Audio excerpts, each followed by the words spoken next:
about what do you think the future of the congregation is? What does the future hold for this church? We're just the future for this church, I think, is just absolutely unbelievable.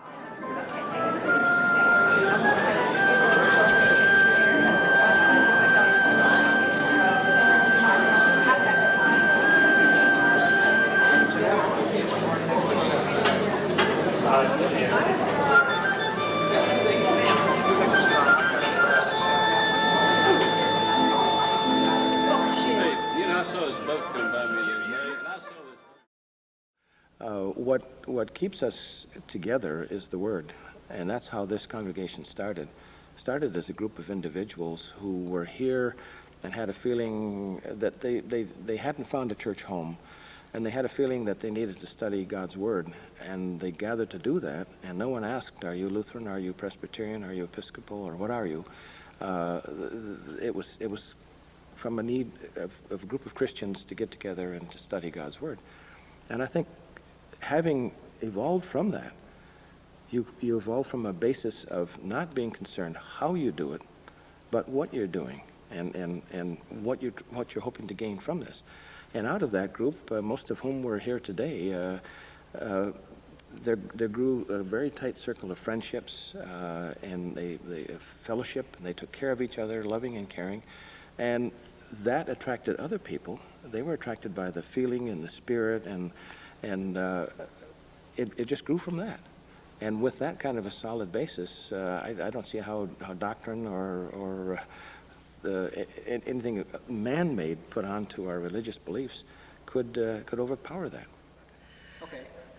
We began to worship together because none of our three denominations was represented in this area, and none seemed large enough to be in a solo mission. Our numbers have increased, and our conviction that we are enriched by our ecumenical style. Therefore, we covenant together to be one congregation in every way possible, at the same time in union with the Episcopal Church, the Presbyterian Church USA, and the Evangelical Lutheran Church in America. That was from our covenant agreement that was signed in 1991. When we first moved to the lake, I was invited to join an Episcopal Bible study group as the only non-Episcopalian. I was Presbyterian. From that little group has come this church. It has been a wonderful adventure with God leading through the whole thing, with the right people at the right time, with the right talents, and the time to spend in developing the church as it is today. And we're continuing to grow, and it's the most exciting church I've ever been in. Well, we have been members ever since we moved here 6 years ago, and it's been our basis of our life. The quality of the worship and the wonderful people that are involved in it makes it home for us. The fact that it's three denominations in one church, what do you make of that? What does that mean to you? Well, it has meant a wonderful variety. It has meant a lot of learning, because any time that we have new liturgy, 2/3 of us haven't heard it before, likely, so we all have to study and be patient with each other. But it gives us a wonderful variety and an ability to learn new things about the other two denominations, which we wouldn't know in normal circumstances. I really love it. Great. So Beth, what do you like best about this congregation? Well, it's very hard to say what you like best. I don't think there's anything about this congregation that I don't like. It's great to have the three traditions together the way we are, and to learn from. To absorb what's best in all three. And this is, we've come a long way in 10 years, and it's good to look back and see where we have come from, and we can still visualize doing better things. You talk That's about that. true. We do value the ecumenical nature. And when we were first together as the ecumenical ministry of Smith Mountain Lake, we really didn't know what way we were going to go. And some people thought perhaps we'd just be a community church. From the beginning, though, we seemed to want to keep our traditions and yet bring our traditions together. And so we really celebrate all the history of all three denominations. And I think that's a real joy. And in this area, there's so many people who come from different places that it's a real meeting ground for people from all over different parts of the United States that come here. I like to refer to the Gospel of John, where in Jesus' prayer towards the end of his life, when he prayed that we would all be one, and I think that this is a small step toward making all God's people one. We hope to be an example, perhaps, or a model for other people to go by. That's right, yeah. Okay, maybe it'll stay that way now. Being a part of an ecumenical congregation has not come new to us. My husband and I were part of a military chaplain situation when we lived in Europe for 5 years, and we learned that ecumenical ministries were a joy, a sharing. We found that we were not Lutheran first and Christian second.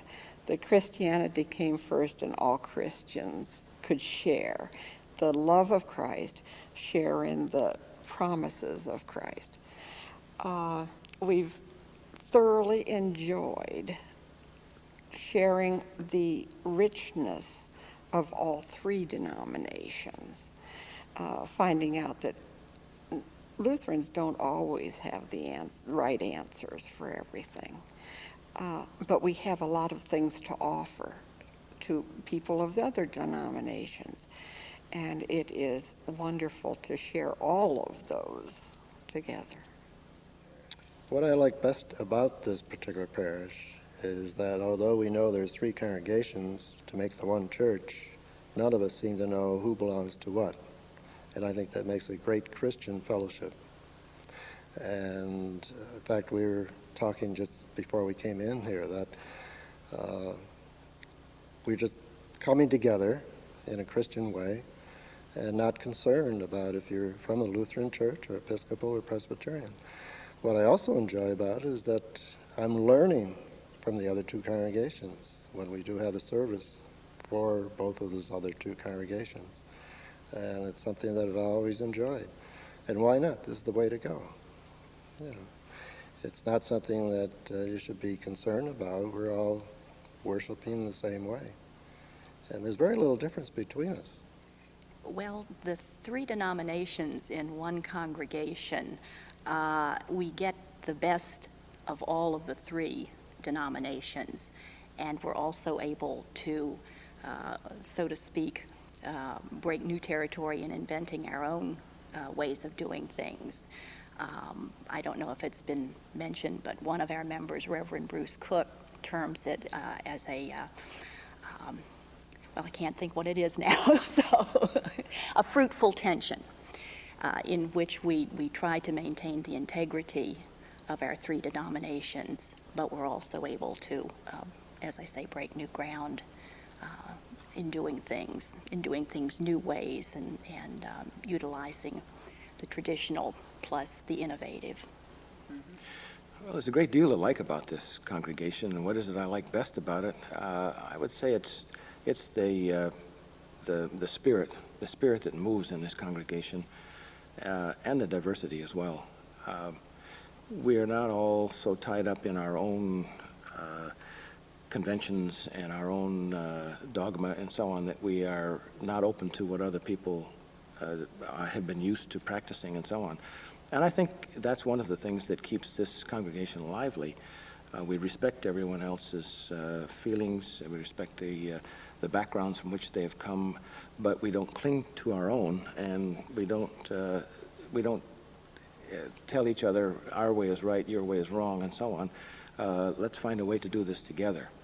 And I think that's the important thing, is the willingness to accept other ways of doing things, and the diversity brings about a certain amount of excitement. And every month we change our liturgy.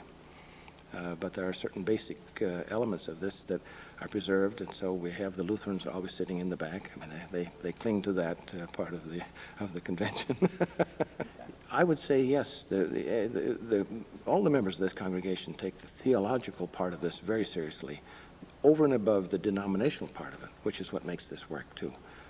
We know that it's important to study God's Word, and it's important for us to each individually decide what that means for us, and then individually and collectively put it into action.